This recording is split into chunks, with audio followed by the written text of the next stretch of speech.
ইরানের সীমান্তবর্তী আজারবাইজানে হেলিকপ্টার দুর্ঘটনার কবলে পড়েছেন ইরানের প্রেসিডেন্ট ইব্রাহিম রাইসি।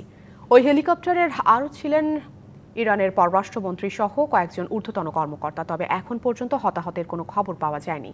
ইরানের রাষ্ট্রীয় টেলিভিশন এবং সামাজিক যোগাযোগ মাধ্যম এমন তথ্য প্রকাশ করেছে। জানানো হয়, প্রতিবেশী দেশ আজারবাইজান সফর শেষে দেশে ফিরছিলেন ইব্রাহিম রাইসি। ইরানের স্বরাষ্ট্রমন্ত্রী জানিয়েছেন, ওই হেলিকপ্টারের সঙ্গে যোগাযোগ স্থাপন করা হলেও কথা চলার মধ্যেই সংযোগ বিচ্ছিন্ন হয়ে যায়। ঘটনাস্থলে উদ্ধারকারীরা যাচ্ছেন।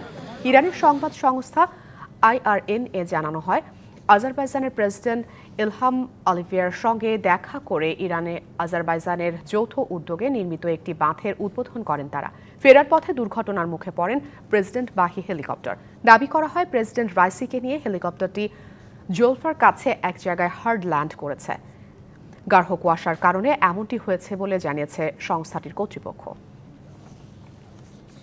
নগদে 500 টাকা বা তার বেশি পেমেন্টে পেতে পারেন ঢাকায় জমিসহ 20 কোটি টাকার পুরস্কার।